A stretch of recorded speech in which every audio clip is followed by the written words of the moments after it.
My dear students, आज first day में हम लोग सीखेंगे इंग्लिश के टिप्स और टेक्निक्स, जिससे कि बेसिक इंग्लिश सीखने में आपको बहुत हेल्प मिलेगी। बहुत सारे स्टूडेंट्स कहते हैं सर हम इंग्लिश तो सीखना चाहते हैं लेकिन समझ में ही नहीं आता कहाँ से स्टार्ट करें। तो आज आपको ये भी पता चलेगा कि आप कहाँ से स्टार्ट करें और कौन से टिप्स और टेक्निक्स को अपनाएं, जिससे कि आपके लिए इंग्लिश बोलना बहुत आसान हो जाए। मैं भी आपको वही बताना चाह रहा हूँ। और सबसे कमाल की बात, दुनिया का कितना भी बड़ा ट्रेनर क्यों ना हो, वो सबसे पहले आपको एक ही बात सिखाता है, how to translate the sentence, how to frame sentence. अगर आप सेंटेंस को ट्रांसलेट करना सीख गए तो आप दुनिया की कोई भी लैंग्वेज को बहुत आसानी से बोल सकते हैं। गाइस, इंग्लिश बहुत ही आसान लैंग्वेज है, बस उसको जरूरत है सही तरीके से, सही टेक्निक से सीखने की। So guys, without wasting a single moment of your precious time, start करते हैं। Let's start the video. सबसे पहले हम लोग समझते हैं सेंटेंस में कौन कौन सी चीजें होती हैं। सेंटेंस, कोई भी सेंटेंस हो, जैसे एक सेंटेंस लिखता हूं, ही इज लर्निंग इंग्लिश। इस सेंटेंस में कौन कौन से पार्ट्स हैं? तो अगर हम इस पार्ट को देखें, ये ही आपका इतना, ये पार्ट आपका सब्जेक्ट होगा, सब्जेक्टिव पार्ट है, और इतना ये पूरा का पूरा जो लिखा हुआ है ये प्रेडिकेट है। सेंटेंस के दो पार्ट्स होते हैं, एक तो सब्जेक्ट और दूसरा ये सब्जेक्ट को छोड़ करके पूरा का पूरा पार्ट प्रेडिकेट होगा। अब आप जानते होंगे कि सब्जेक्ट भी डिवाइड किए जा सकते हैं, सब्जेक्ट सिंगुलर भी होते हैं और प्लूरल भी होते हैं। सिंगुलर सब्जेक्ट कौन कौन से हैं? सिंगुलर सब्जेक्ट आपका ही होगा, सी, इट, नेम, ये सारे सिंगुलर सब्जेक्ट होंगे। साथ में कभी कभी आपको इस तरीके से वर्ब भी देखने को मिलती है। हाँ जी हाँ, ये भी सेंटेंस का सब्जेक्ट हो सकता है। रनिंग, आप कहें तो टू प्ले भी सेंटेंस में इस तरीके की वर्ब, इसको इन्फिनिटिव कहते हैं, ये भी सेंटेंस में सब्जेक्ट बन सकती है। और ये जेरंड वर्ब है, ये भी सेंटेंस में सब्जेक्ट बन सकती है। इसके बाद हम बात करते हैं plural subject. What are plural subject? Plural subject mostly क्या होते? बी, यू, दे।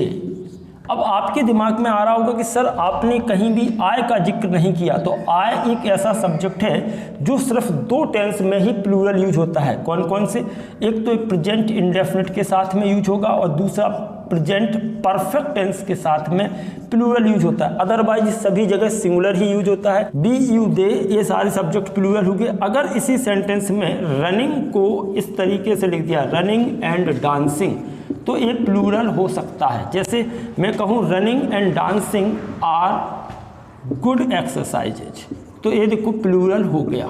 जबकि अगर मैं ऐसे लिखता running is a good exercise, तो यहाँ पर ये सिंगुलर होगा। Is that clear? तो आप इस तरीके के सेंटेंस भी बोल सकते हो। Jogging is a good exercise, jogging क्या एक अच्छी एक्सरसाइज है। Running is a good exercise, running एक अच्छा एक्सरसाइज है। रनिंग एंड डांसिंग आप यहाँ पर दिख रहा है, दो वर्ब को जोड़ा जब एंड से, तो ये प्लूरल यूज हो जाएगी, तो यहाँ पर आर का यूज हो गया। अब कोई भी सेंटेंस आप आसानी से बोल सकते हो। आपको ये नॉलेज होगा कि कौन सा सब्जेक्ट प्लूरल है, कौन सा सब्जेक्ट सिंगुलर, तभी आप हेल्पिंग वर्ब का यूज कर सकते हो। अब यहाँ पर बात आ गई है हेल्पिंग वर्ब की, तो हेल्पिंग वर्ब भी सिंगुलर और प्लूरल होती है। अब यहाँ पर प्रेडिकेट में हमें कौन सी चीजें देखने को मिलती है? एक तो हेल्पिंग वर्ब, दूसरी मेन वर्ब और इसके बाद ऑब्जेक्ट। तो अगर हम इसमें टर्म को समझने की कोशिश करें तो ये आपका ही सब्जेक्ट होगा, ये जो इसमें helping verb, learning main verb है और इंग्लिश इसका ऑब्जेक्ट हो गया। ठीक है ना? एक और सेंटेंस लिखते हैं, जैसे मैंने कहा सी इज प्लेइंग लूडो। तो अब आप यहाँ पर इसी को डिवाइड करो, सी सब्जेक्ट होगा, सिंगुलर, एज हेल्पिंग वर्ब है और प्लेइंग सेंटेंस में मेन वर्ब और लूडो इस सेंटेंस में क्या हो गया? ऑब्जेक्ट हो गया। अब हम helping verb, singular helping verb कौन कौन सी है? जैसे कि सिंगुलर हेल्पिंग वर्ब आप कहते हो is, am, singular helping verb है डच, फिर आप हैज का यूज करते हैं, ये आपने सिंगुलर हेल्पिंग वर्ब में यूज कर दी। बिल और सेल वो तो कोई दिक्कत ही नहीं है, किसी के साथ में भी आप यूज कर सकते हैं जनरली। और यहाँ पर हम प्लूरल हेल्पिंग वर्ब की बात करें तो आर, डू, हैव, मोस्टली ये सब हेल्पिंग वर्ब है जो आप प्लूरल में यूज करते हैं। हम लोगों ने समझा सेंटेंस के टू पार्ट्स होते हैं, सब्जेक्ट और प्रेडिकेट। सेंटेंस में जो सब्जेक्ट है उसको छोड़ करके पूरा का पूरा पार्ट प्रेडिकेट। सब्जेक्ट के टू टाइप्स हैं, सिंगुलर और plural subject. He, she, it, name, इस तरीके के जो सब्जेक्ट है वो सारे सिंगुलर कंसिडर किए जाते हैं। बी, यू, दे, और इस तरीके से जब हम किसी एंड से दो नाउन को या फिर दो वर्ब को जोड़ते हैं तो प्लूरल सब्जेक्ट कंसिडर होगा। हेल्पिंग वर्ब और मेन वर्ब भी सिंगुलर प्लूरल होती है, मैंने कुछ चीज़ों को यहाँ पर बताया है। अब हम लोग डिफरेंट वर्ब का यूज करके सी चीज़ों को समझने की कोशिश करें। जैसे मैंने कहा he is reading a novel, वह नोबल पढ़ रहा है। अब देखो वर्ब के चेंज करने से क्या होगा, अगर आपने कहा he was reading a novel तो इससे क्या होगा, वह नोबल पढ़ रहा था। He will be reading a novel, वह नोबल पढ़ रहा होगा। He may be reading a novel, वह नोबल पढ़ रहा होगा।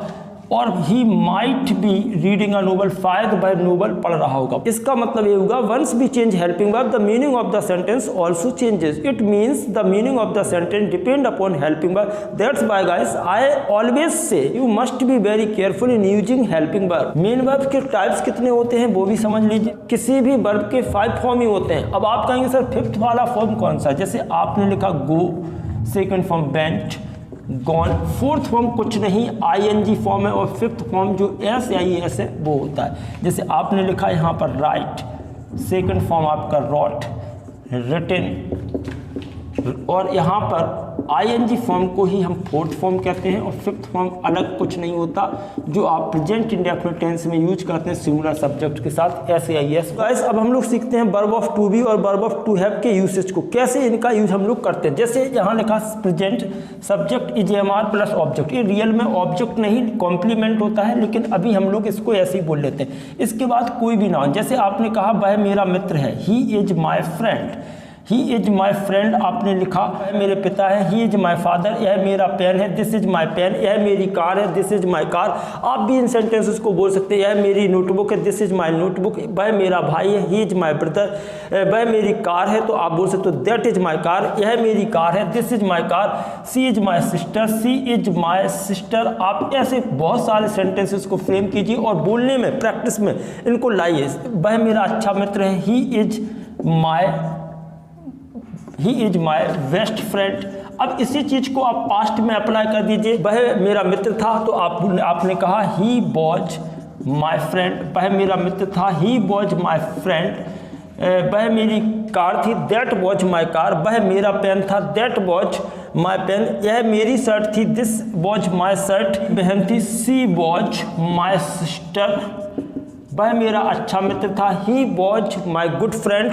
आप फ्यूचर पर आ जाइए। फ्यूचर में कुछ नहीं, बस विल बी शैल बी के साथ आपको ऑब्जेक्ट लगाना। वह खेत पर होगा, he will be in the field, वह खेत में होगा। चोर छत पर होगा तो आप बोलेंगे the thief will be on the roof. इस तरीके से कोई भी सेंटेंस जो आप बोलना चाहते हो, वह मेरा मित्र है, ही इज माई फ्रेंड, वह मेरे पिता है, ही इज माई फादर, वह मेरी माँ है, सी इज माई मदर, वह मेरी बहन है, सी इज माई सिस्टर, वह मेरी बड़ी बहन है, सी इज माई एल्डर सिस्टर, वह मेरी छोटी बहन है, सी इज माई यंगर सिस्टर, वह मेरा छोटा भाई है, he is my younger brother, वह मेरा बड़ा भाई है, he is my elder brother. यह एक पेन है, दिस इज अ पेन, यह मार्कर है, this is a marker. Past में चले जाओ, वह मेरा मित्र था, ही वॉज माई फ्रेंड, मेरी किताब थी, दिस वॉज माई बुक, मेरी कार थी, दिस वॉज माई कार। पर आ जाइए, वह एक अच्छा बिजनेसमैन होगा, he will be a good businessman. वह एक सक्सेसफुल व्यक्ति होगा, he will be a successful person. इसी तरीके से अगर आपको क्वेश्चन पूछना है तो आप आर का यूज करो, आर यू जॉन, क्या आप जॉन है? यस आई एम जॉन, अगर मैं जॉन हूँ, नहीं तो मैं बोल दूंगा I am not a John. Are you girl, क्या तुम लड़की हो? अगर वो लड़की होगी तो वो रिप्लाई करिए यस सी इज गर्ल और not she is not girl. आप कुछ भी इस तरीके से बोल सकते हो। इसमें यूज करना है तो आप बर का यूज पहले कर दीजिए, बर यू, और क्वेश्चन पुट अप कर लीजिए। इसमें आप बिल का यूज कर दीजिए। आगे हम बात करते हैं वर्ब ऑफ टू बी। जो भी चीज़ें आपके पास है सारी चीज़ें बोल दो। मेरे पास पेन है, आपने कहा मेरे पास पेन है, आई हैव अ पेन। मेरे पास कार है, आई हैव अ कार। मेरे 2 भाई हैं, आई हैव 2 ब्रदर्स। मेरी 2 बहनें हैं, आई हैव 2 सिस्टर्स। मेरे पास पंखा है, आई हैव अ फैन। मेरे पास साइकिल है, आई हैव अ साइकिल। मेरे पास स्कूटी है, आई हैव अ स्कूटी। मेरे पास बाइसिकल है, आई हैव अ बाइसिकल। कुछ भी जो भी आपके पास है सारी चीज़ें आप इसमें बोल दीजिए। अगर आपको निगेटिव आंसर बोलना है तो आप इसमें बोलोगे आई हैव नो पेन, मेरे पास पेन नहीं है, आई हैव नो पेन। या फिर आप बोल सकते हैं I don't have a pen, मेरे पास पेन नहीं है। इस तरीके से आप बोल सकते हो। इसको पूछने के लिए आप क्वेश्चन पूछना तो आप इसमें ऐसे पूछ सकते हो, do you have a pen, क्या तुम्हारे पास पेन है? आप रिप्लाई कर सकते हो yes I have a pen. नहीं है तो आप बोलो no I don't have a pen. और इसी में पास्ट पर आ जाओ तो इसमें मेरे पास पेन नहीं था, आई हैड नो पेन। या फिर पास्ट में बोलो तो I did not have a pen. ठीक है। आप इस तरीके से, मेरे पास कार थी, आई हैड अ कार, मेरे पास पेन था, आई हैड अ पेन, मेरे पास बैग था, I had a bag. Negative answer देना है तो ये दो तरीके हैं, मेरे पास पेन नहीं था, आई हैड नो पेन, मेरे पास पेन नहीं था, I didn't have a pen. और इस पर आ जाओ, मेरे पास कार होगी, I will have a car, उसके पास उज्जवल भविष्य होगा, he will have bright future.